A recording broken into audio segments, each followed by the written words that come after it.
made a video about what I called the coming Brown Age, a possibly 1,000-year period of the hive mind, characterized by strong governments, collectivist attitudes, and cultural and technological stagnation. The link is in the description. When I made that video, I didn't think there would be any need for a part 2, but new things have come to my attention and I want to share them.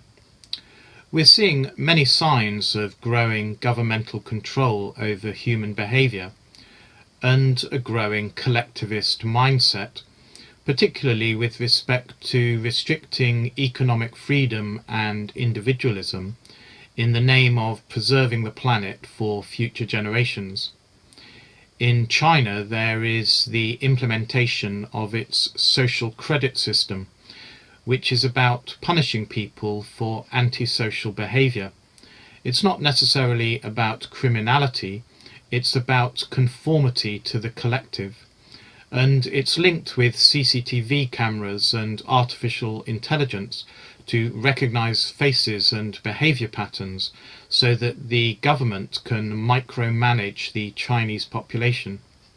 And it's not a stretch to imagine that similar things might emerge in the West, especially, as one US law professor argues, if the education system is used to inculcate more collectivist attitudes. Already in the West, social media are monitored for antisocial behaviour. People have been arrested for things they've published online. Thanks to Edward Snowden, we know that the American National Security Agency harvests data on a tremendous scale: phone calls, emails, and browser habits. The book Surveillance Capitalism shows how corporations like Amazon and Google, which possess a lot of sensitive information about people's habits, are willing to work with governments and monetize their databases. The environmentalist and social justice movements are serving to legitimize extensive monitoring and control of human activity. More and more things are banned because of climate change, and people who hold views that contradict respectable opinion are deplatformed and protested against. There's an important international or globalist dimension to all this. The United Nations has released something called Agenda 2030, i.e. it's supposed to be achieved by 2030, which is described as a comprehensive, far-reaching and people-centred set of universal and transformative goals and targets. This is about creating a world free of poverty, hunger, disease and want, where all life can thrive. And it requires that development and the application of technology are climate sensitive, respect biodiversity, and are resilient. No doubt worthy objectives, but the point is that there is this top-down, highly prescriptive approach in which people that no one in particular elected seem to have acquired the prerogative to tell humanity how it ought to live. Agenda 2030 supposedly is accepted by all countries and is applicable to all, while all countries and all stakeholders acting in collaborative partnership will implement this plan. Another area where there are signs of the growing global surveillance state is in the financial system. The Organization for Economic Cooperation and Development, the OECD, has been promoting the adoption of standards that compel banks and accountants to share information, not only so that criminals can't move their money around, but also so that rich people can't hide their assets and avoid taxes. National authorities conduct investigations online, searching for evidence of untaxed income. India's Project Insight is an example, looking in people's social media posts to see if they seem to have more money than they say they have. The International Monetary Fund, the World Bank and national central banks have also talked of leading the green agenda. The IMF is prioritising investment in alternatives to fossil fuels, and the Governor of the Bank of England, Mark Carney, instituted a climate stress test for financial institutions. He has started a new role as the United Nations Special Envoy for Climate Action and Finance. So in the name of green issues, it looks like the world's banking authorities are extending their powers over people's financial affairs. An even more effective way they might do this is through use of cryptocurrency. This was originally introduced as a way for ordinary people to bypass the global financial industry, restoring economic freedoms. But one of the features of cryptocurrency is that every single transaction is recorded indelibly in the blockchain. With mainstream banks showing an interest in developing their own cryptocurrencies, some people are realizing this could be the way to monitor every purchase that people make. So building a complete picture of the economy in real time. Governments would be able to detect illicit income and antisocial activity instantaneously. Another factor in all this is the legal system, which helps activists to shut down activities they don't approve of, regardless of whether it's actually against the law, and not really in any democratic way. In the Netherlands, the Urgenda organisation has used the law courts to force the government to institute tighter controls on carbon emissions. So, thanks to sympathetic judges, the activists, rather than the voters, get to decide what the targets should be. In Germany, a campaigner is taking legal action to force the technology company Siemens not to provide equipment to mining operations overseas. This has implications for the company's profits and people's jobs, but again, ordinary people have no say. So what is this all about? It fits the idea of a brown age, yes, but where is it all coming from? Well, I gained some new insights, firstly from reading about something called the Technocracy Movement, and secondly from some research into long-term political evolution. So in my first video, I came at this purely from the question of population growth and technology change. It was based around the argument that population growth results in faster technology growth because people invent things, and technology growth results in faster population growth because technology lets you support more people from the same resources. The result is a runaway process, with population growth tending to accelerate out of control, like the feedback you get when you bring a microphone close to a loudspeaker. In principle, population would shoot off to infinity, but you can't have infinite population growth, so something comes along to limit it. And that means limiting technology too, i.e. preventing people from innovating and inventing things, or in other words, technological stagnation. I suggested this involves the emergence of a kind of hive mind mentality, where people share the thinking of the collective, and governments are strong in forcing conformity and able to stamp out any out-of-the-box thinking. I showed a chart roughly like this, based on the statistics of population growth from around 5000 BC. Along the top is infinite population growth, and this tells you how far away from it you are. So what tends to happen is that population grows faster and faster, coming close to this infinite line, and then the stagnation sets in. Population growth slows down or comes to a halt or can even fall. and so you start to move away from the line. This is the collectivist phase, which can go on for many centuries, but eventually individual minds grow strong again and they begin to innovate in radical ways, and so the process takes off again. I divided this cycle into 4 stages. The golden age is when society is both orderly and innovative, and population growth is accelerating as things are getting better all the time. This gives way to the brown age, the collectivist era, when society remains orderly and governments are effective, but things are relatively unchanging. Population and technology stagnate. Eventually this collapses into a dark age as individualist ideas begin to take root, undermining and destroying the old order, while population growth still remains suppressed.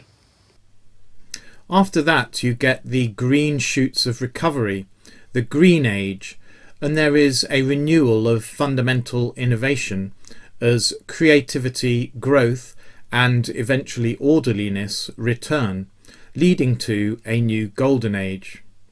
I suggested that based on the current global demographic situation, and in particular on the fact that population growth is slowing down drastically, seemingly heading for equilibrium, we are about here. We are as close to the infinity point as the world has ever come, and that means we are now likely to rebound from it in a drastic fashion. In other words, we are entering a brown age, and like previous ones under the Roman Empire and before that in the mid to late Bronze Age, this could last as much as 1,000 years. It's a kind of dystopian world where governments are powerful and populations are regimented. Life is tightly managed and controlled. Independent thinking and independent actions are suppressed. Society is stagnant, static, stable and sustainable, all meaning much the same. Well, these were my conclusions in the last video, and it was only afterwards that I began to read the work of Patrick Wood, who has a blog all about technocracy, and in particular his books Technocracy Rising, the Trojan Horse of Global Transformation, and Technocracy, the Hard Road to World Order. The technocracy movement as such arose in the 1920s and 1930s. The advocates of technocracy were opposed to free markets and opposed to democracy. They said that free marketeers, businesses, entrepreneurs, think only about turning a quick buck, about making the most money in the shortest time. They don't care about the impacts of their activities on the wider society or on future generations, so they're quite happy to cause pollution or to overexploit scarce resources until they're all gone. Similarly, technocrats said that people vote in ways that are selfish, just to get whatever is best for them. And politicians pander to this, buying votes short term without thinking about the problems they might be storing up for future generations. So instead of free markets and democracy, the technocrats argued that society should be run by skilled experts using scientific principles.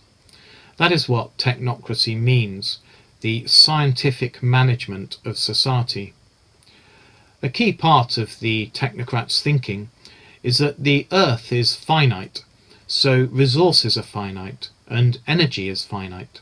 They argue we need to find ways to use resources sustainably and ensure that we can pass on the planet as a going concern to future generations.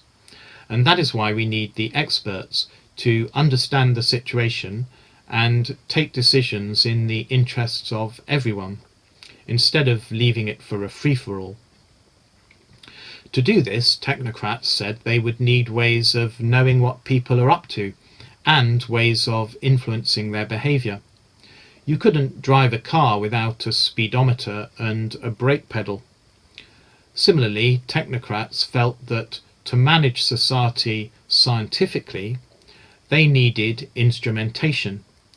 They needed to know precisely how much electricity people were using and what they were spending their money on.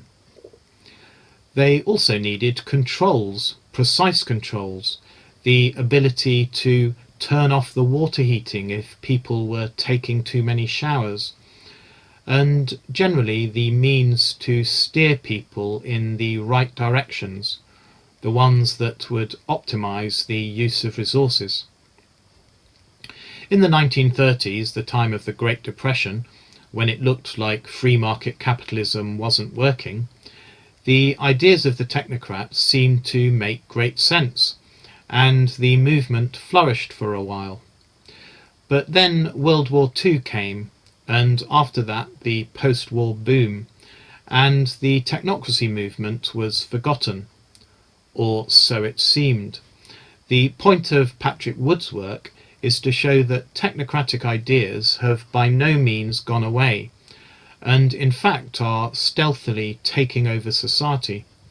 He argues that people have already lost important freedoms, and despite the appearances of democracy, control over people's lives has been shifting inexorably to the experts, technocrats, who operate with little accountability to the general public, and who claim ever more authority over what we do, say, and think. I'm going to come back to Patrick Wood's ideas later. For now, I want to shift to a more theoretical perspective. So let's talk about the work of the Estonian political scientist Rein Taagepera on the evolution of empires around the world. Taagepera went through many historical atlases and worked out how each empire rose and fell in terms of changing area. For example, this is the growth-decline curve for the Roman Empire, showing how its area grew from around 500 BC until its eventual collapse a little before AD 500. Armed with his data on individual empires, Taagepera plotted how the area of the largest empire at any given moment changed through history, and he got this curve. Time is along the bottom, and the vertical axis represents the fraction of the world's land area occupied by the largest empire at that time, using a logarithmic scale. So we see that around 3000 BC the largest empire was that of Egypt, and it occupied about 0.2% of the world's land area. Then along came the Akkadian Empire, which was briefly the largest empire, approaching 1%. Here is the Roman Empire, and around the same time the Han Empire of China. They got to nearly 10% of the world's land area. And here is the British Empire, which briefly exceeded 25% of the world's land area. What Taagepera noticed was that this curve seems to divide into distinct segments or phases. Within each phase, the largest empire fluctuated within a definite band, and the minimum of each phase was always larger than the maximum of the preceding phase. The first phase was before 2850 BC, when no empire was larger than 100,000 square kilometers. The next phase was from then until 700 BC, when the variation was between 150,000 and 1.3 million square kilometers. Then from 500 BC to AD 1600, when variation was between 2.3 million and 24 million square kilometers. And finally, since 1600, the current phase, where with Russia, China, Canada, the US, the world now has multiple states that are routinely larger than the empires of the previous phase. So it seems as though the maximum size of empires is quantized. Instead of growing continuously, it has gone in a series of steps. Taagepera suggested that this is because of a series of breakthroughs in governments' managerial capabilities, allowing them to hold together larger populations than before. The first breakthrough was the emergence of the city as a centre of administration and control. The second breakthrough was the creation of bureaucracies and delegation, instead of relying just on family members. The third breakthrough was industrialization and the modern economy. The political scientist Christopher Chase-Dunn and his colleagues have re-expressed all this in a more stylized way. They say there is a normal cycle during which empires fluctuate around some typical size, and a series of upsweeps when the typical size abruptly increases. Now let's just park all that for the moment and look at another piece of research that provides another perspective on what I'm calling this quantization of political units. The complexity theorists Scott Altman and Peter Peregrine have gathered data on the sizes of settlements and societies excavated by archaeologists from many different time periods and parts of the world.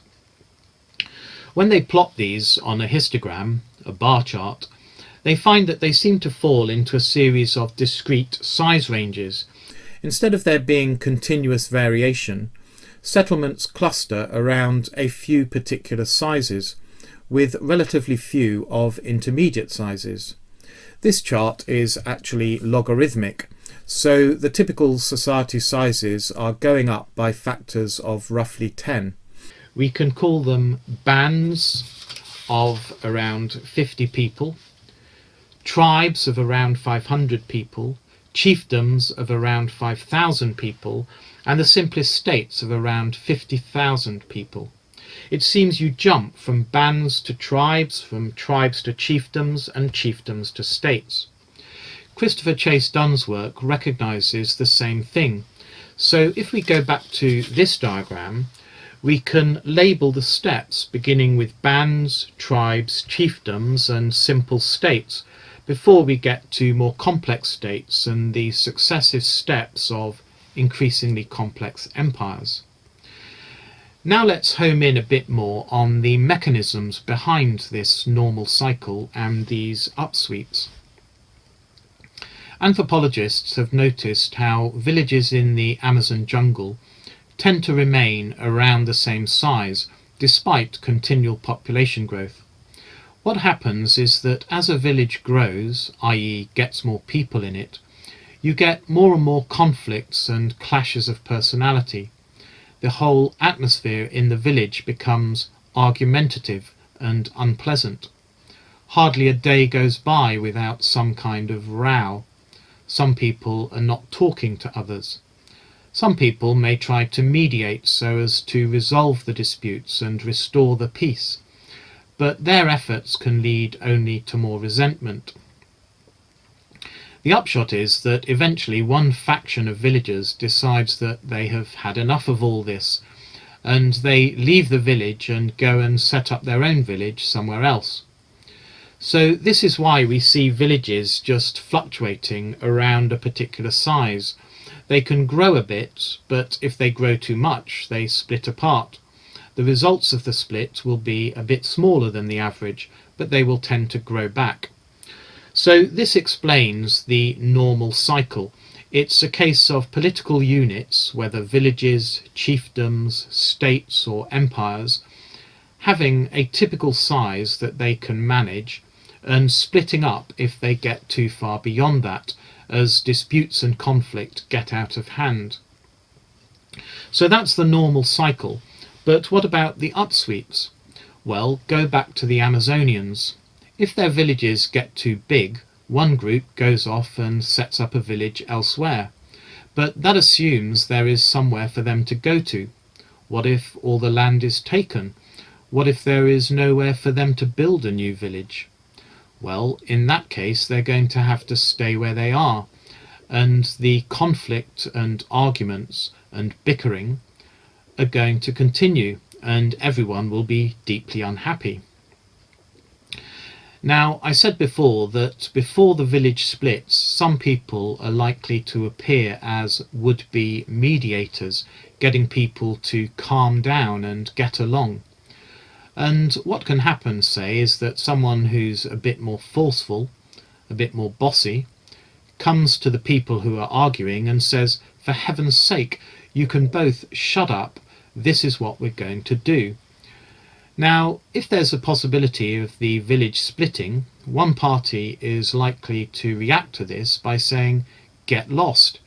Who the hell are you to tell us what to do? We're leaving. We're off. Because that is what people are like. They don't like other people telling them what to do. But we're now talking about the situation where that option is not available, where they can't actually move away. In this case, the disputes can rumble on, but eventually people will be so fed up with it that they are ready to compromise, to give in, even to submit to someone else's authority, just for the sake of peace. So, in theoretical terms, we can say that the village has evolved more effective mechanisms of dispute resolution. It has evolved more sophisticated political institutions. It can now keep order among a higher population than before. It has, in effect, evolved from a simple village to something more complicated with a larger population, say a chiefdom. Because there's a further aspect to this that I have so far glossed over. When population pressure is causing conflict within a village, it's also probably causing conflict between villages. The higher population means more pressure on the surrounding resources. Each village needs a wider area to survive, and so the villages are likely to start clashing and squabbling over who owns what. So just resolving disputes within a village is not enough. Whoever takes charge, or whatever new mechanisms of dispute resolution they come to, they have to cover several villages, not just one. So, in other words, the new political unit that emerges because of this inability to split will involve the amalgamation of several copies of the smaller political unit, perhaps somewhere between 3 or 10 of them. That's what you're going to need to get some reasonable resolution of the territorial disputes. So there's not just a small increase in population, but a jump by 3 or 10 times. And this is the cause of the upsweep. Now, there's another issue, which is that the suddenly much larger population of the political unit also makes it possible to support a more elaborate technology. And the more elaborate technology can support a higher population density. So the amalgamation of several villages into a chiefdom relieves the pressure on resources and removes some of the causes of disputes, as well as providing better mechanisms for resolving them. And this phenomenon, whereby villages have to stop splitting and start merging, is also inevitable in the long run, because with each split the landscape becomes a little bit fuller. Eventually there will be no more room for new villages, and they will have to respond by merging. Now, what I have described is known as the circumscription theory of state formation, which originated with the anthropologist Robert L. Carnero. We can see it as a special case of the series of steps shown in this diagram. The normal cycle is when the political units are growing and splitting, so there is a fluctuation around the typical size. Eventually the landscape is full of these political units.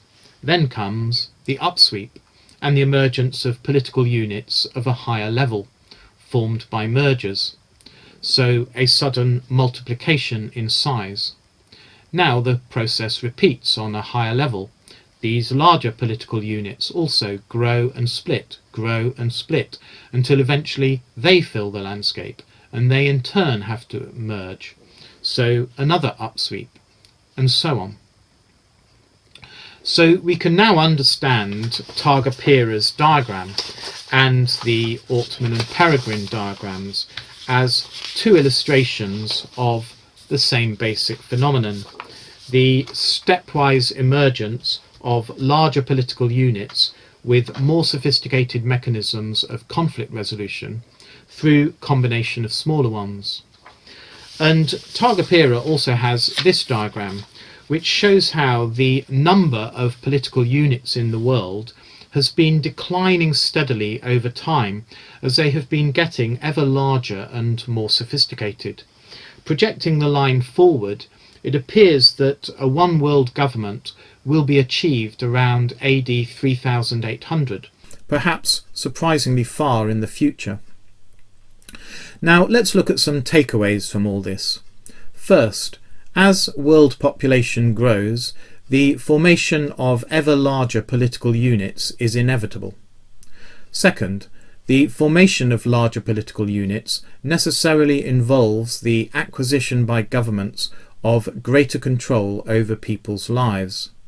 Third, this process is never smooth and one-directional because people don't like giving up control over their lives. Fourth, the formation of new political units tends to come out of bouts of conflict because it's that experience of conflict that makes people prepared to accept the loss of some of their freedoms. Fifth, one of the issues that drives the formation of higher order political units is the existence of conflicts that can't be resolved at the lower level. That is, if there's a conflict between two villages, then neither village can solve it on its own. There is a need for some higher framework with authority over both villages, able to impose a solution on them. And there's one other issue I'd like to mention. When you bring a number of pre-existing political units into one larger political unit, there's no real fellow feeling between them, no reason for social cohesion. To keep the peace requires the imposition of order from above. It can take centuries or more for people to develop the kind of fellow feeling and common identity that makes them want to cooperate just because they have shared interests and values.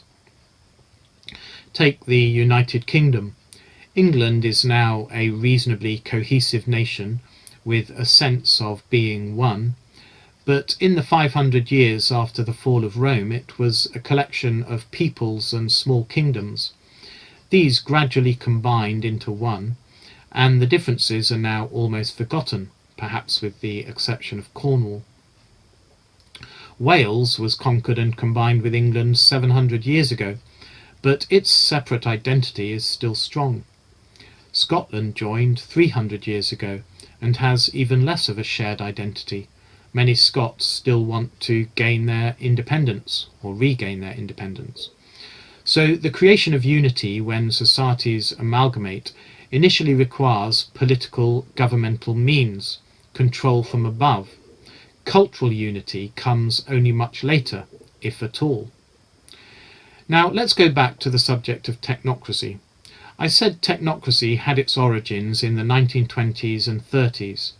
This is true of technocracy as a self-conscious movement of that name, but as Patrick Wood shows, the ideas go back much further. He speaks of the social science philosophers Henri de Saint-Simon and Auguste Comte in the late 18th and early 19th centuries. These two wrote about how the wonders of science would make it possible to govern societies rationally, for the good of all. But it wasn't just them, they were part of a zeitgeist. Science was gaining in power and importance throughout the 18th and 19th centuries, and it seemed to offer something much better than the old medieval world built on blind faith and obedience. The idea of a society governed by a scientific elite was in the air. In the novel Looking Backward, published in 1888, The author Edward Bellamy imagined the United States in the year 2000 as a socialist utopia in which private property had ceased to exist. In George C. Griffith's The Angel of the Coming Revolution, which was published in 1893, the world comes to be governed by a supposedly enlightened Anglo-Saxon federation. The federation president, an Englishman called Alan Tremaine, is given supreme authority throughout the world for the ordering of its affairs. It's not clear that the people of, say, Africa or South America actually want the worldwide domination of this federation, but it demands that everyone should give up their arms, saying, "The possession of weapons of warfare will be forbidden under penalty of death." In the world of the novel, the unilateral monopolization of power and the violent threats backing it up are justified because the Federation is acting for the good of humanity. There's no suggestion of democracy or free markets. Instead, benign experts manage society with immense efficiency, and ordinary people do what they are told, all in a spirit of brotherly love. While this was fiction, similar ideas of perfecting human behaviour appeared in the real world. In 1911, Frederick Taylor published the book Scientific Management. He had the idea of dividing work into a series of simple, repetitive tasks that required little initiative, turning people into robots. He came up with the time and motion study, striving for maximum efficiency. His ideas were put into practice in the production lines of Henry Ford. The economist anthropologist Thorstein Veblen then had the idea of extending this to the whole economy. All economic activity would be brought under centralized planning and control, and the experts in scientific management would ensure that workers everywhere were perfect cogs in the overall machine, contributing to the optimal efficiency of the magnificent master plan. This was very much a vision of a hive-based world and the hive mind. Veblen's chief disciple was a dreamer and drifter called Howard C. Scott. He took up the term technocracy, which was supposedly coined by an engineer called William Henry Smith. This evolved into a whole movement with its own logo and meetings across America. It reached the height of its popularity after the Wall Street crash and the Depression, when it was easy to believe that an uncontrolled free-for-all didn't work, and expert guidance was needed to get the economy back on track. In the early 1930s, Howard Scott was at Columbia University, associated with the engineering department, but they parted company as the academics were interested in the role of technocracy in manufacturing, not in Scott's utopian schemes for the wholesale scientific management of society.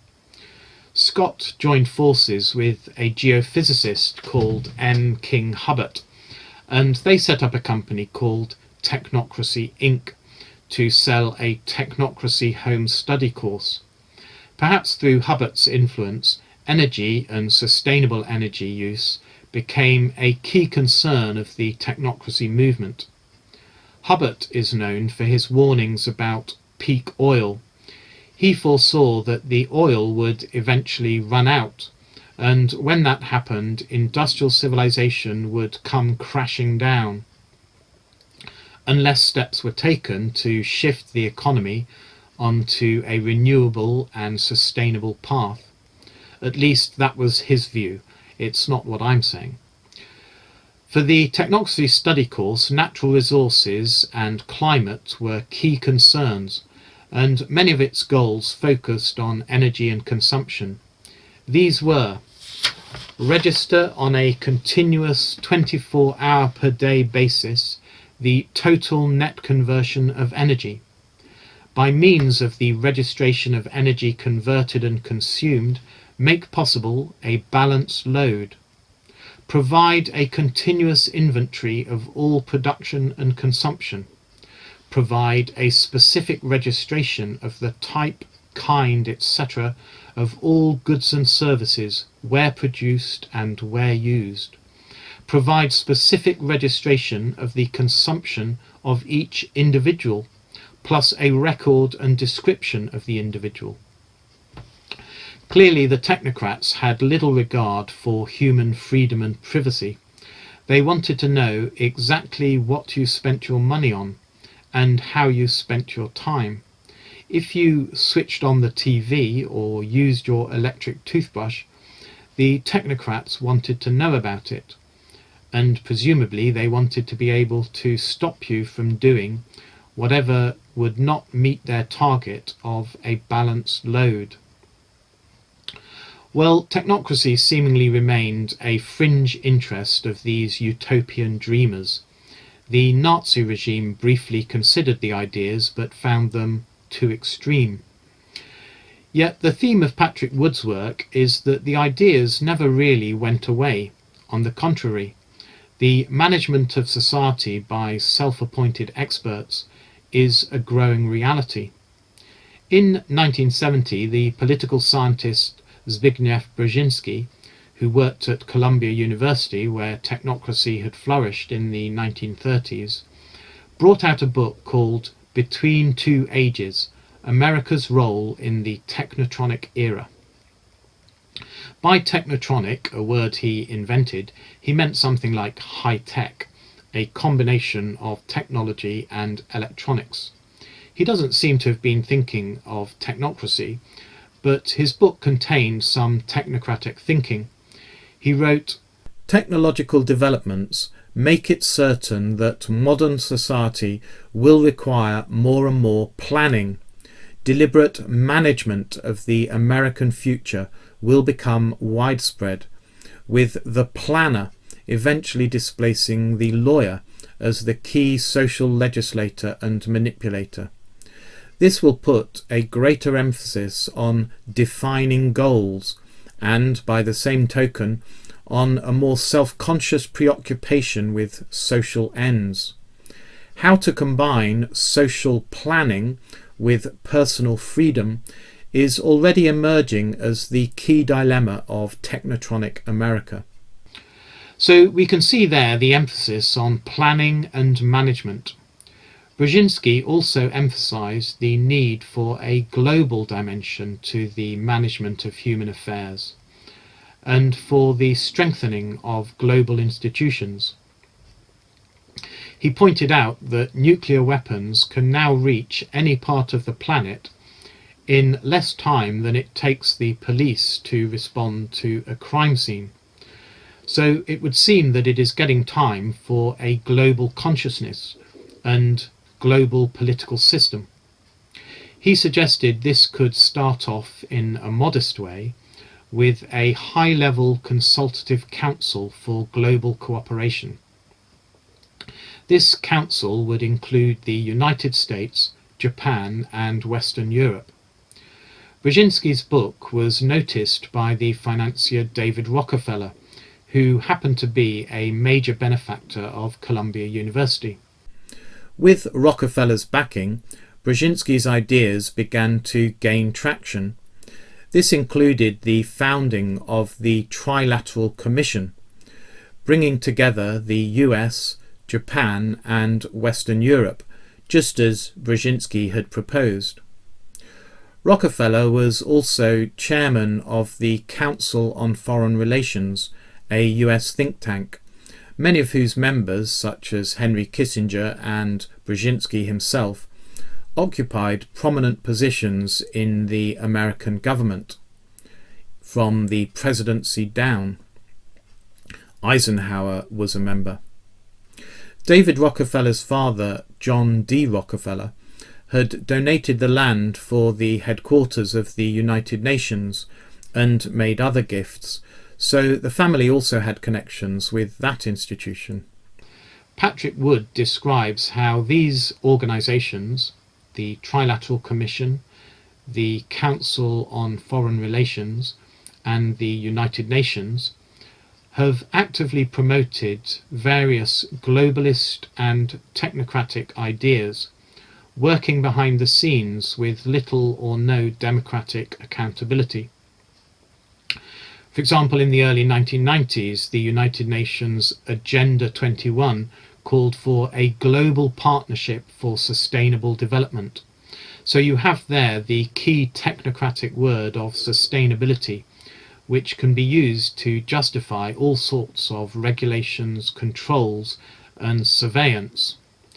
It immediately implies limitation of freedoms, as activities deemed non-sustainable are to be disallowed, and it also implies the supreme authority of experts who are to judge what is sustainable and what is not. The actual text of Agenda 21 is quite vague and unexceptionable. For example, it calls for sustainable consumption patterns without spelling out what those might be. But activists may use that to call for an end, say, to eating meat, claiming it is inefficient and wasteful. The question then becomes, just how forcefully are people going to have their consumption patterns changed? Patrick Wood describes how Agenda 21 is not just an empty aspiration. Individual countries and local authorities are encouraged to implement their own plans based on it, and these are having real effects on people's lives to do with migration, housing, farming, and other areas of activity. The ideas trickle down, for example, to policies that penalise people for leaving property empty.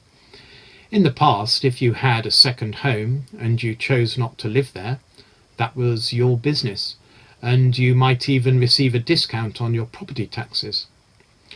Now, in some places, you are taxed even more than if you actually lived there, to punish you for not using it, because this is deemed selfish, wasteful, and unsustainable.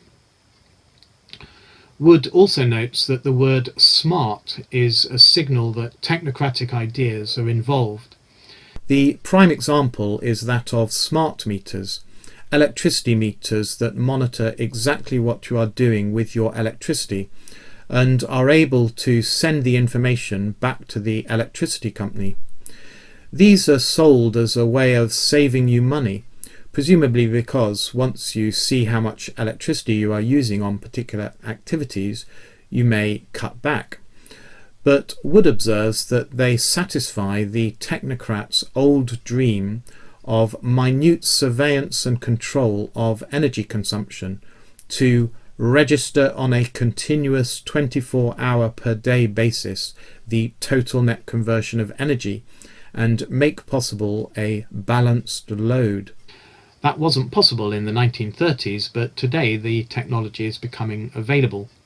Through smart meters, in future the government may be able to cut off electricity to, say, washing machines if people are deemed to be overusing them. Technocratic control increases, personal freedom decreases. Similarly, we have smart motorways, which means variable speed limits, ostensibly to make traffic flow more smoothly during peak periods. Drivers are no longer to drive as they see fit, but are expected to slow down and speed up as decided by a traffic control expert. This is a classic form of technocratic micromanagement of human behaviour, replacing the chaotic and presumed inefficient free-for-all with a central plan in which individuals play the role of so many mindless cogs. And I noted at the beginning how cryptocurrency techniques might give a technocratic government visibility of absolutely everything that happens anywhere in the economy. I also mentioned the role of the legal system, and Wood draws attention to the practice of reflexive law, also called soft law. This is a way of changing people's behaviour that involves activist organisations conducting shaming campaigns, local authorities threatening lawsuits and complex new regulations, and courts reinterpreting existing legislation in creative ways. Traditionally, laws were passed by democratic assemblies. They were explicit, and people could express their opinion on bad laws through the ballot box. With reflexive law, all that is removed, and largely unaccountable governmental and non-governmental activists effectively bully people into compliance. Wood gives the example of the San Pedro River Basin in southern Arizona, where local farmers were forced to reduce their reliance on irrigation after a campaign by something called the Southwest Center for Biodiversity. The point was that the farmers weren't breaking any laws, but they were still forced to modify their behaviour. Now, I would like to say I have the greatest respect for Patrick Wood. He has done a tremendous amount of research to join the dots and draw the big picture for us, showing how many seemingly disparate initiatives, from the Trilateral Commission to the United Nations to local environmental activism, are all connected manifestations of this drive towards technocratic institutions deliberately opposed to democracy and the free market. But I'm not sure we should really see technocracy as a unified movement with a coherent philosophy being pushed forward by particular parties like the Trilateral Commission according to a secret agenda. I'm all one for conspiracy theories. I consider myself a conspiracy theorist. But in this case, we need to acknowledge the principle of theoretical history that major social changes are not the result of particular personalities, events, or turning points. There is a spirit of the age which is driven mysteriously by the mass of human beings. If certain ideas seem to take hold, it isn't because of the person who had the idea, but because that idea resonated with what society was feeling and was in need of at that time. Utopian fantasies actually go back a long way. Idealists and dreamers are always coming up with schemes for the perfect society, which they imagine as smoothly managed by enlightened experts, while ordinary people happily and peacefully go about their business like so many bees in the hive. The word utopia comes, of course, from Utopia by Thomas More, published in 1516. He describes a highly regimented collectivist society governed by scholarly technocrats, where there is no private property and people are assigned to work according to the needs of the community. So that was 500 years ago. But it goes back further, at least to Plato's Republic from around 375 BC, and Socrates' vision of an ideal city guided by wise guardians and a philosopher king. These ideas are always with us, and for all the people advocating this kind of thing, we also have others warning of its dangers, such as Aldous Huxley in Brave New World, George Orwell in 1984, and Patrick Wood himself with his blog on technocracy. The fact that we are moving into a more technocratic world of surveillance and control is not because of the ideas themselves, but because of world historical evolution. As I discussed, as societies get more populous and more complex, they need more elaborate mechanisms for containing conflict and resolving the causes of conflict. There is a kind of arms race. When the motor car came in, it could be used by enterprising robbers as a getaway vehicle, giving them a new edge over the police. But the police acquired cars themselves, even faster ones, to chase the robbers down.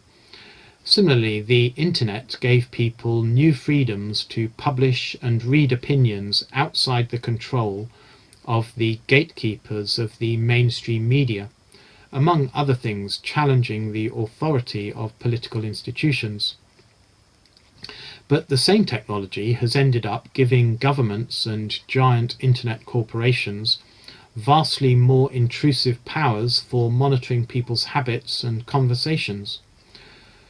With the world increasingly connected by jet travel as well as by global telecommunications, and as Brzezinski pointed out, with the ability to deliver nuclear weapons to a distant city in the time it takes the police to get downtown, we should expect the emerging political institutions to have a globalist aspect, just as autonomous villages found themselves absorbed into chiefdoms when their populations grew and they started rubbing up against each other. So nation-states should be finding themselves increasingly under the thumb of agendas issued from international organizations, not least the United Nations. At the same time, we know that history never proceeds smoothly in only one direction. It goes so far, then there is a backlash, and then later it starts moving forward again, and there may be a sudden transformation. An example of this seems to be the European Union. This is a classic kind of technocratic initiative, and also a classic example of the process of political evolution. The EU has a parliament, but the parliament has little real power. Laws in the EU are drawn up by officials, and they work for commissioners, who are often retired politicians, not necessarily successful ones, who are nominated by their home countries. For example, Neil Kinnock, who unsuccessfully led the Labour Party into 2 general elections, was made an EU commissioner, even though he had failed to win over the British electorate.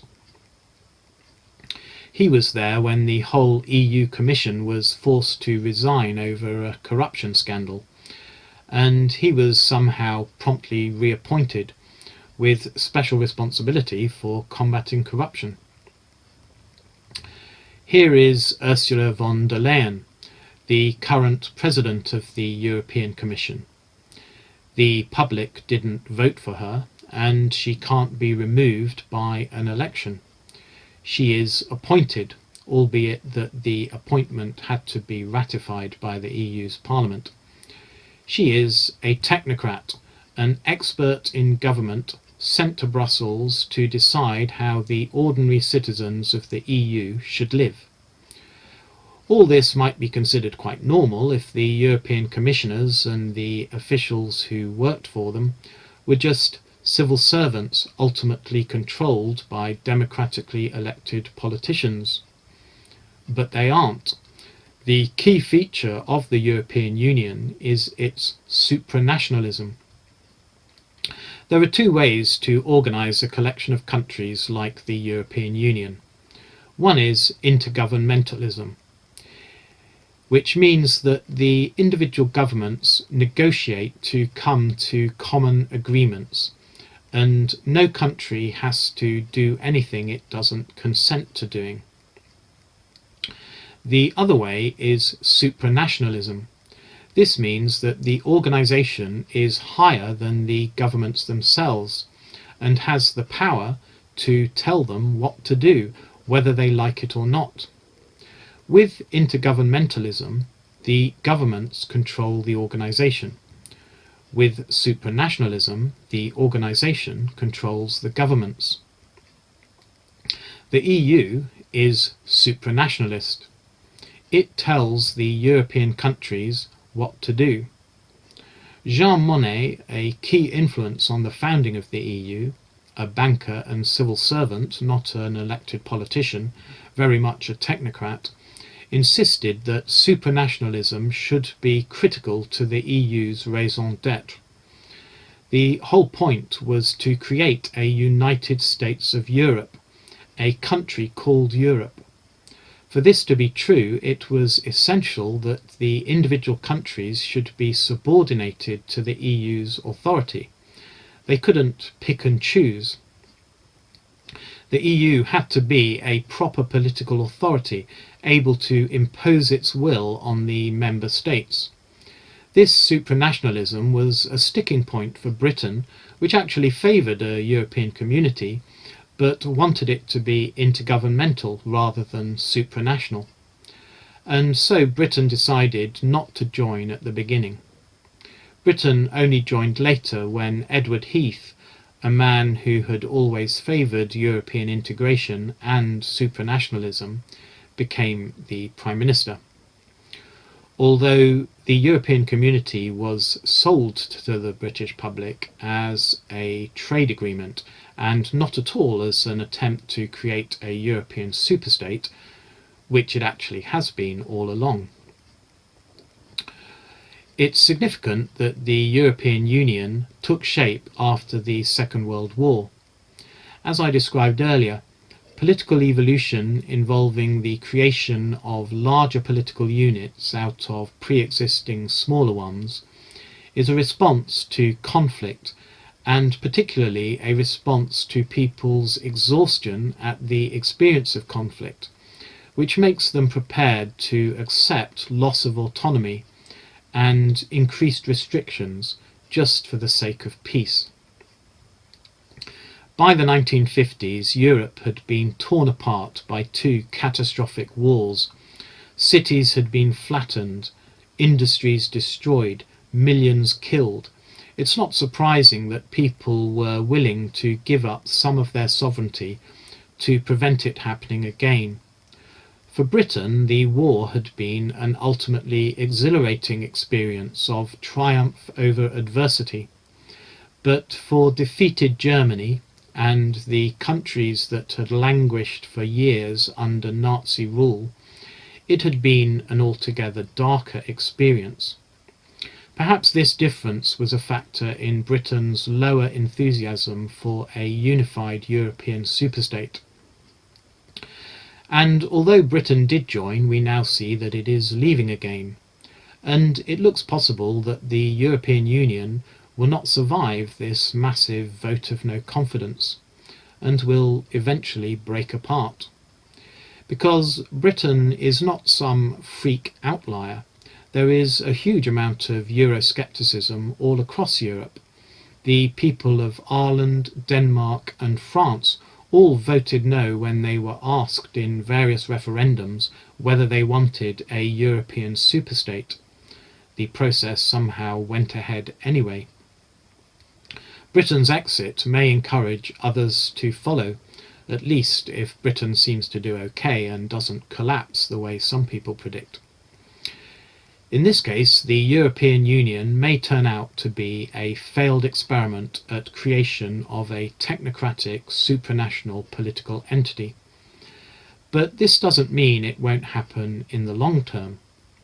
On the contrary, Targapira's diagram of the decreasing number of political units in the world indicates that the formation of a European superstate is inevitable in the long run. And so is a one-world government eventually. What's more, there have been other failed attempts to create the perfect society. The French Revolution was one.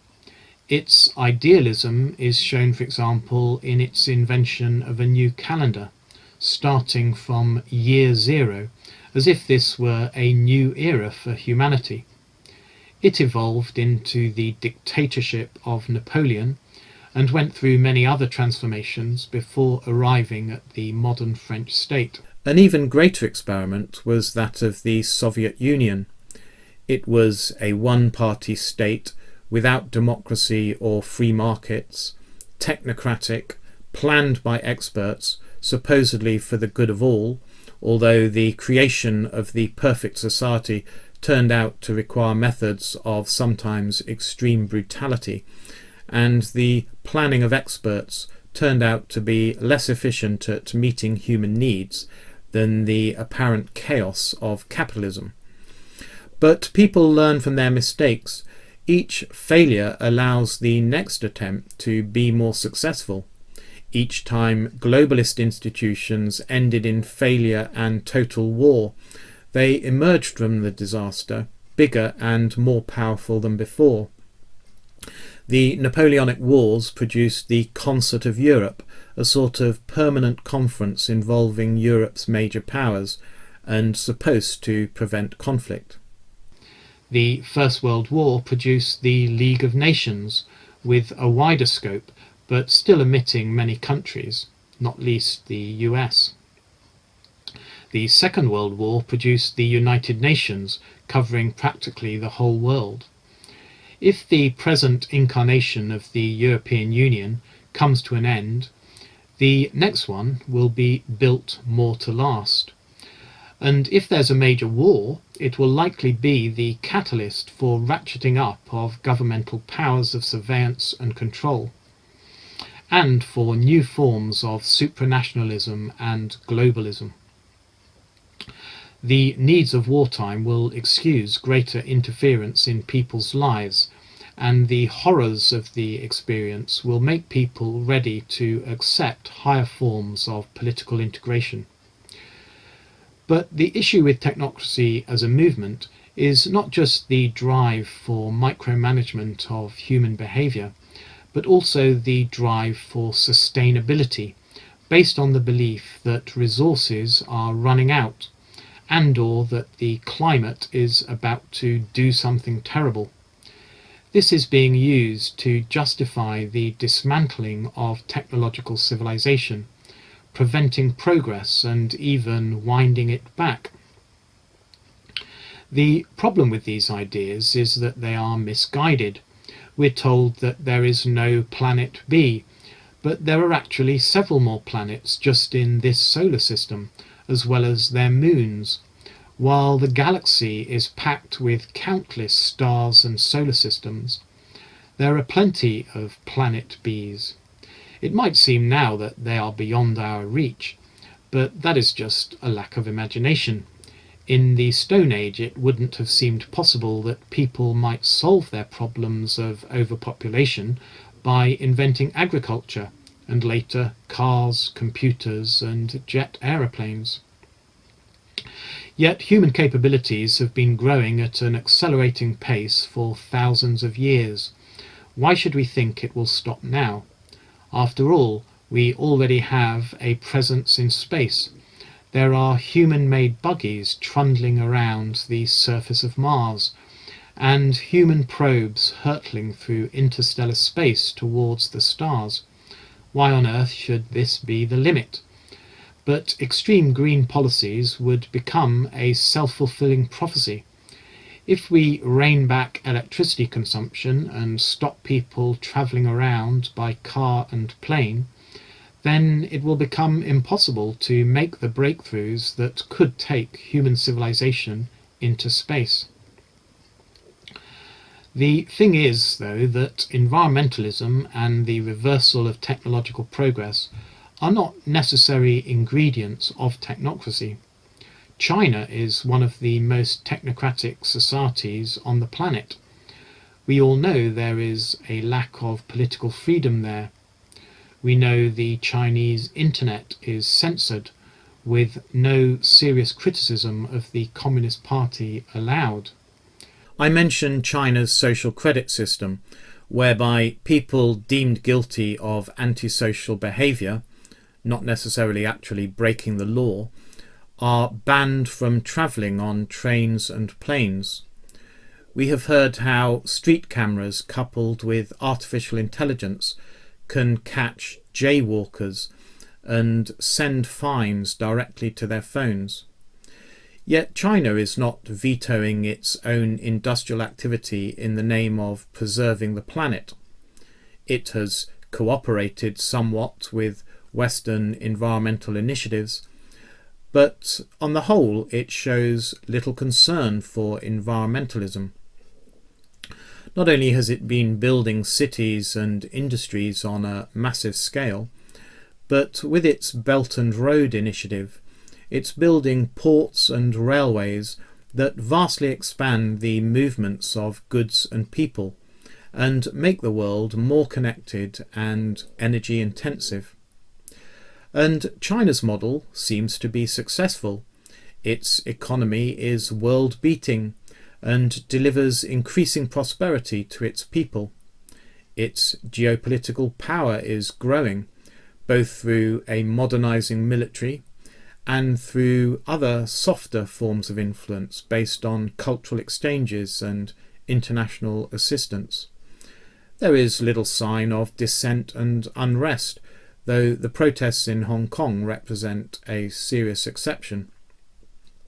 Their long-term effect remains to be seen, but here, on the whole, seems to be a form of technocracy that works. Economic and political freedoms are definitely limited. Government is intrusive and people are closely controlled. Yet this is done in a way that allows innovation and entrepreneurship and avoids the failures of central planning. Because the problem with the technocrats and utopianists' dream of an expert-managed society is that society is complex and adaptive, more complex than experts can fully understand. And to reach its potential, it must be allowed to adapt, to evolve in ways that are unpredictable and can never be properly captured in bureaucratic plans. And in any case, experts are only human and are bound to make mistakes and take bad decisions, which will only be amplified by the concentration of power in their hands. This is not to mention the fact either that humans have and need agency, and will never be happy being assigned to roles that some expert has decided on for them. The Chinese model seems to be finding a balance between the self-organizing capacities needed for a vigorous society and the extensive powers of surveillance and control needed to hold together a large population in these days of rapid transportation and fast-flowing torrents of information. So our fear should be that the Chinese system, or perhaps some further refinement of it, is the way of the future. The Western version of technocracy, with its strong environmentalist aspect, may be self-defeating. The technocratic European Union is a prime purveyor of environmentalist ideas. For example, it banned the old incandescent light bulbs in favour of fluorescent ones that were dimmer and took longer to come on, as well as being more hazardous if they should happen to break. Supposedly this was because the old bulbs were wasteful of resources, giving out as much heat as light. But I liked the warmth they give out.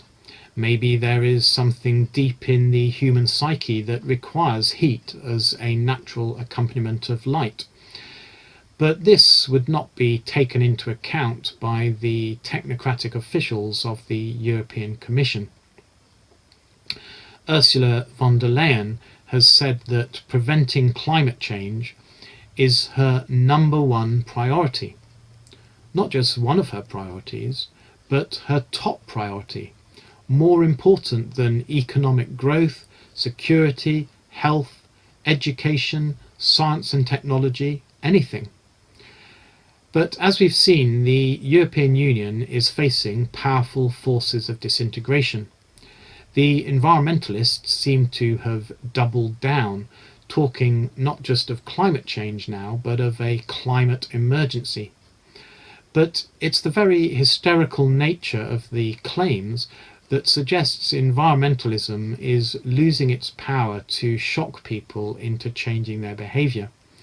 Western publics are becoming increasingly blasé, as after a generation of lurid predictions about melting ice caps, flooded cities and polar bears going extinct, nothing much seems to have happened, and it's not clear that anybody has actually died. The pain and anger bringing people onto the streets are not from the effects of climate change, but from the measures supposedly taken to prevent it, with extra taxes on fuel and restrictions on the size of farmers' herds. The drive to globalism is also being challenged by the growth of nationalism around Europe, with the rise of parties like Alternative for Deutschland and Italy's Five Star Movement. So the particular form of technocracy that has emerged in the West, with its obsession with cutting back industrialism, agriculture, and the consumption of energy and resources, may experience some reversals in future. However, it's still true that governments are gaining greatly increased powers of surveillance and control through on-street video, monitoring and censorship of internet communication, and especially artificial intelligence and other programs that let them make sense of all this information, including perhaps new theories of human behaviour. What's more, these capabilities are playing into the hands of the technocrats, who are building institutions for a much more managed and controlled society. This is part of a world historical movement involving the deceleration of population growth and technology growth, and the ratcheting up of the capabilities of political institutions to manage larger, more diverse populations formed from the combination of existing states and peoples. We're moving back and forth, but ultimately in one direction, from failed experiments to ones that are more effective and longer lasting. China seems to present a truly sustainable form of technocracy that could be a model for the collectivist, hyper-managerial states of the coming Brown Age. And living in such a surveillance and control society is not necessarily unpleasant, especially if people have been trained into a hive mind mentality by their education. The Chinese would say that their system is by no means oppressive. It provides order and stability, and they would say it also allows people to participate in government in ways that are actually superior to Western democracy. They have what is known as deliberative democracy, which is a bit like the jury system. Instead of putting important decisions to a free vote, where they may be voted on by people who actually have little understanding of what they are voting for, decisions are assigned to a panel of citizens, perhaps including some experts and some ordinary people chosen at random from the electoral roll. This panel hears and discusses all the ins and outs of the issue over a matter of days or weeks, and then makes a fully informed decision on behalf of the community.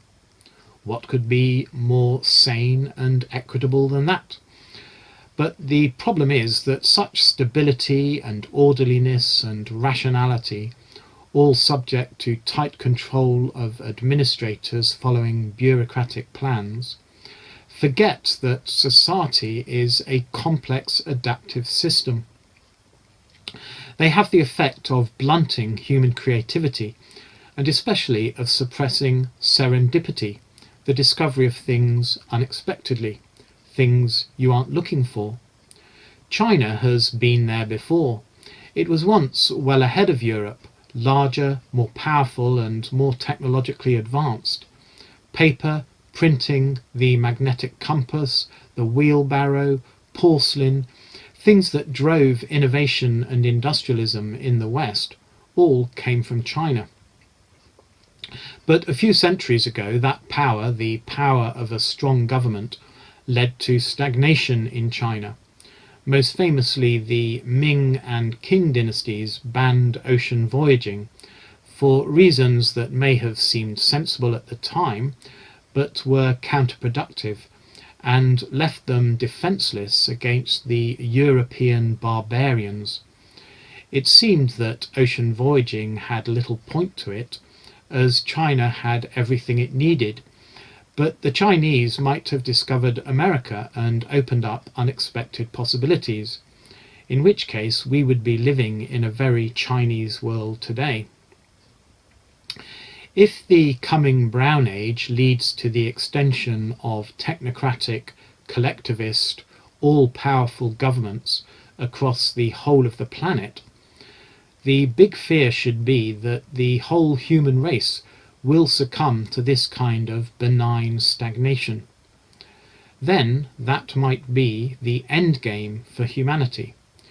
You see, we tend to imagine that it is natural for science to advance and for society to evolve without limit.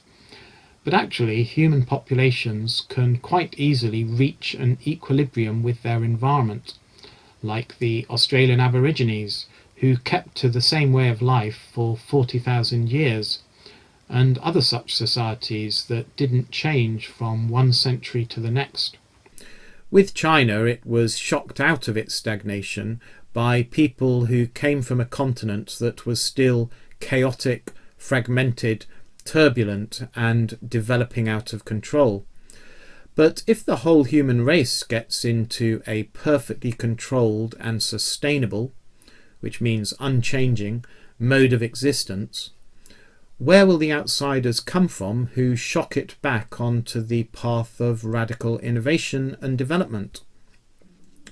You see, true growth and evolution is by its nature not sustainable. It throws up problems that require ever more elaborate and complicated solutions. It seems that people, or at least some people who get into influential positions, have a certain horror of this. They don't like what is uncontrolled and unpredictable. They don't like surprises. They really don't have faith in human resourcefulness, or the resourcefulness of life itself, to meet the unknown challenges of the future. If you look at where we are now and where we could go, there is massive potential for further uncontrolled growth, harvesting ever more energy, using ever more resources, and taking up ever more space as we build human civilization on a scale that makes everything so far look like as close to the Stone Age as makes no difference. And one of the worrying things as we look out into the universe is how quiet it is.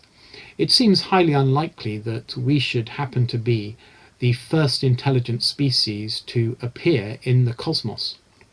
But in that case, there ought to be civilizations thousands or even millions of years more advanced than us, and the signs of their presence should be obvious.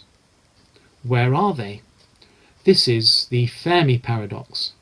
Various solutions have been proposed, but is it possible that they all end up stagnating sustainably on one planet? Is this our destiny? A perpetual brown age here on Earth?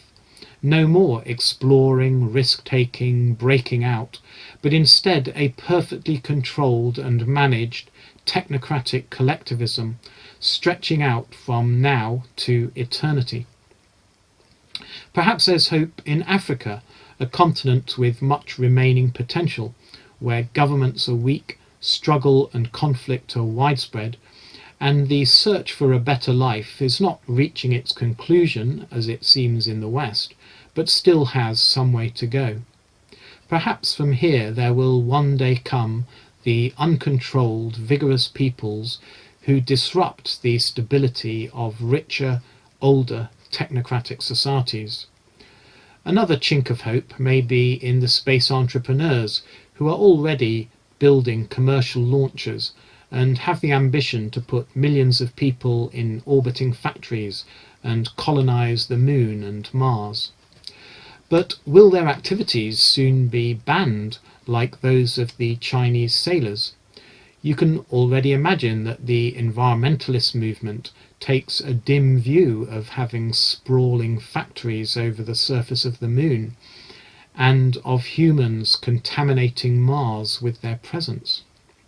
Okay, so let me draw things together.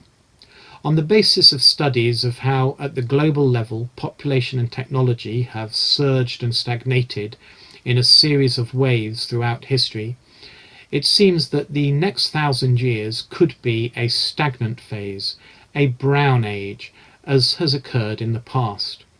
And the trends and attitudes that Patrick Wood catalogues under the heading of technocracy are precisely those that would provide the ideology for such a brown age, and these are being called into existence and found acceptable because they fit with the direction the world is moving.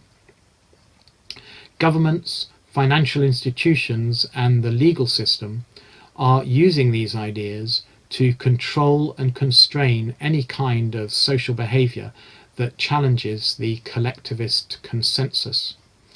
Yes, there may be some pushback, and we shouldn't expect things to move only in one direction.